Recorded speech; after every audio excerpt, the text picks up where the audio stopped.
Hey you, did you ever think that the US and China would team up to help a country attack their own people and that India and Russia would try to stop them? No? Well, think again because it already happened. So, the British were kicked out of India in 1947. But before leaving, they split India into two countries. And they did that job as good as British food tastes on a good day. Pretty garbage. Pakistan, a single country, gets two wings, the West and the East, separated by its biggest enemy India.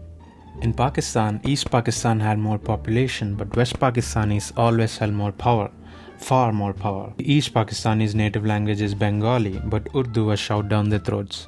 They were not given high positions in the military. They were even banned from listening to some music because it came from India. So there was a lot of civil unrest in East Pakistan. But Pakistan was able to hold it all together with a strong dictatorship and a big spicy army, courtesy of weapons supplied by the US. This went on for 2 decades, and in 1969, Pakistan got a new dictator. He is Yahya Khan. He was big, he had thick pointy eyebrows and a classic slick back hairstyle. He was perfect.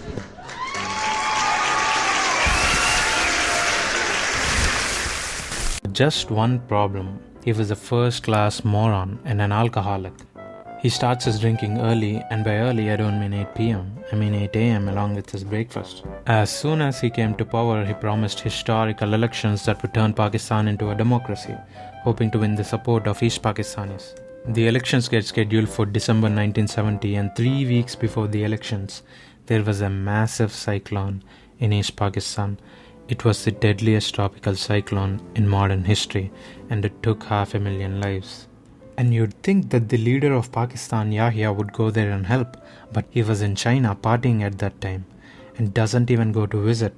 He comes days late to the cyclone site on his way back from China and says that the scale of the disaster has been exaggerated. And this was 3 weeks before the elections. Okay, at this point you might be thinking there's no way he's going to win the elections on the eastern side. Congratulations, you're right, one of the few times in your life. Yahya gets crushed 167-2, and combining all votes of Pakistan, he still loses because East Pakistan had more population and thus more seats. But Yahya didn't want to lose power, and conveniently, he had a very close friend in America to help with that, the president of the US, Nixon. Nixon hated India and loved Pakistan. His presidency heavily focused on foreign policy, and he had a right hand. No, not that right hand. The right-hand man, Kissinger, the US National Security Advisor. He made Nixon feel like he was the hottest guy on the planet. So they both were very close.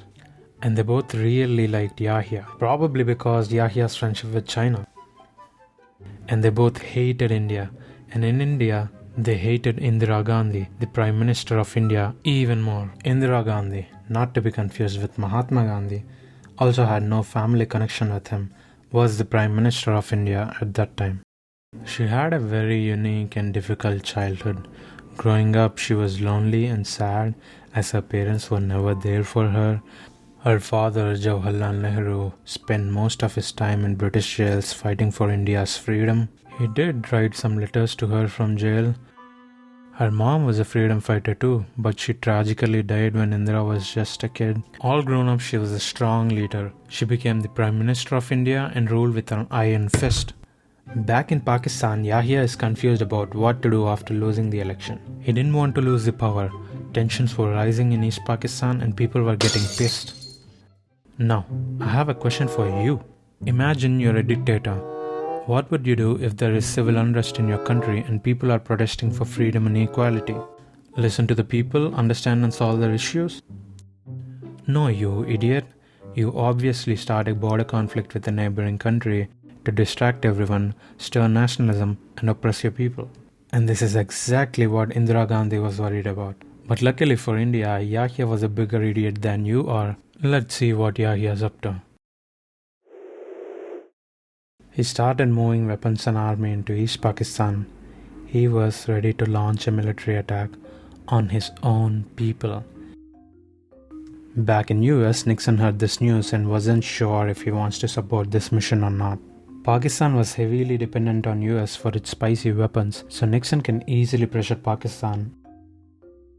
But that would mean he might lose his friend Yahya, who's opening to China, so he decided the US must stay out of this. On March 25, 1971, some Bengali civilians tried to stop a cargo ship with weapons, and on that day, the Pakistani army opened fire on their own people. And the atrocities only got worse with each day.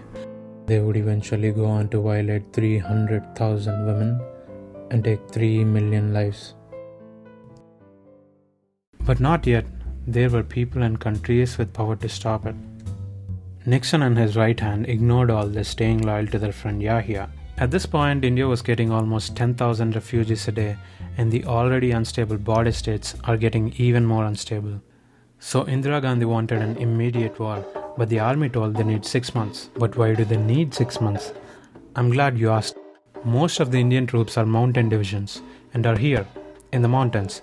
They need time for transport and to prepare for East Pakistani terrain. And the monsoon is about to begin in East Pakistan, and the Air Force doesn't operate the best in monsoon. And more important than all these, 6 months from now means November. November means winter. Winter means snow. And snow means it's too cold in the Himalayas for Chinese troops, so they won't join Pakistan to attack India in the north. Meanwhile, India had another good option, to support the guerrillas in East Pakistan.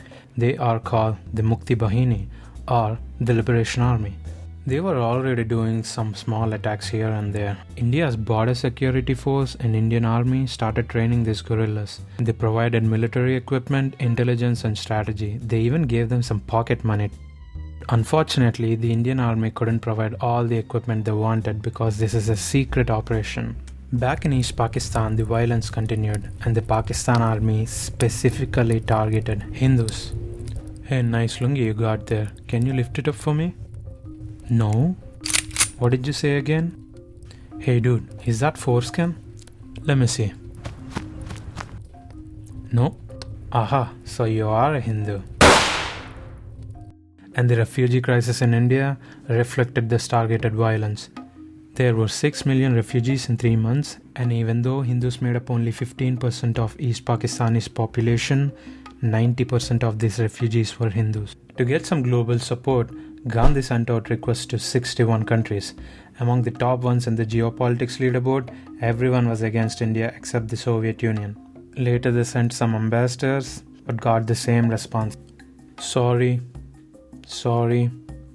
Yeah, I don't see this ending in any other way except a separate country for East Pakistan. Right? Can you say this in public? Oh no, sorry.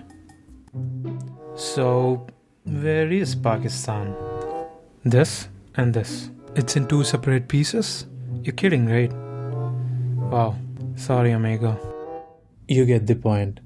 Most knew about the cruel acts going on in East Pakistan, but they also know the US was supporting them. There was a bigger sketch planned by Nixon and Kissinger. Their main goal is to use Pakistan to make friends with China. And after all this help from US, Yahya set up a secret date between Kissinger and a top Chinese diplomat. Kissinger's trip to China started, but it was a secret trip, and he had a naughty plan. He would go to Pakistan, act as if he got a stomachache, and then Yahya would sneak him to China. The trip started, and he wanted to make a quick visit to India to show that US is not completely biased. So he goes to India, and before he can leave for Pakistan, he gets a real stomachache. He somehow recovers from stomachache and goes to Pakistan, executes his fake stomachache plan, goes on his date to China, establishes a good first step in US-China relationship, goes back to US and parties with Nixon. Knock knock. Who's there? It's November and India is ready for war. Starting November 20th, India conducted some warm-up in East Pakistan. Pakistan starts a massive military build-up in the north. India responds. Everyone knew there would be a war, but no one wanted to take the blame for starting a war. But Indira Gandhi had no other option and gave the order to go to war on December 4th. And by sheer coincidence, at 5:30 p.m. on December 3rd, Pakistan drops bombs in Punjab, Rajasthan and UP and begins shelling all along Western Kashmir. Gandhi gets super relieved and she has full support from everyone now. India took a defensive position in the west and offensive in the east. They quickly gained air superiority all over East Pakistan. To block the sea entrance, India sends its only aircraft carrier INS Vikrant. So the sea entrance to East Pakistan and thus the military supplies are blocked now. The guerrillas help Indian troops move quickly. They traveled on riverboats, rickshaws, even bullock carts. Nixon wanted to use the United Nations to make India stop the war. What the heck is United Nations, I hear you ask? So, the UN is like a club that almost every country is part of, and there are 5 permanent club leads: the US, Russia, China, UK, and France. These leads can block any bill by just vetoing it. The US passes a bill to make India stop the war and Soviet Union vetoes. Then the US gives a big speech to Soviet Union on why India is bad and that they shouldn't support India, and they submit a bill again. And boom, vetoed again. India has already taken over East Pakistan. What if they move their troops to the west and completely finish off Pakistan? What would the Chinese think of us? We have to do something now. Boss, I have 3 ideas. You know how the Congress banned us from sending weapons to Pakistan, right? So let's illegally ask Iran, Jordan, Saudis and the Turks to send weapons to Pakistan. Or let's secretly ask China to send troops to Indian border. Or let's send our navy to the Bay of Bengal to threaten India. Kissing her, you beauty. Let's go balls out, baby. Let's do all 3.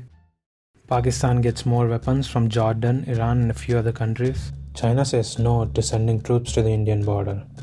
And US sends their navy. They sent the 7th Fleet, which had a nuclear aircraft carrier 5 times the size of INS Vikrant, a helicopter, 7 destroyers, and a bunch of other ships. This was no match in case they get into a fight. The Soviet Union responds by deploying 2 groups of cruisers and destroyers, as well as a submarine armed with nuclear warheads. And then they all leave. On December 16th, within a few days after that, the Pakistan army submits. India won the war in 14 days, and Indira Gandhi orders a ceasefire. And then she sends a letter to Nixon modifying the Declaration of Independence of US for Bangladesh's independence.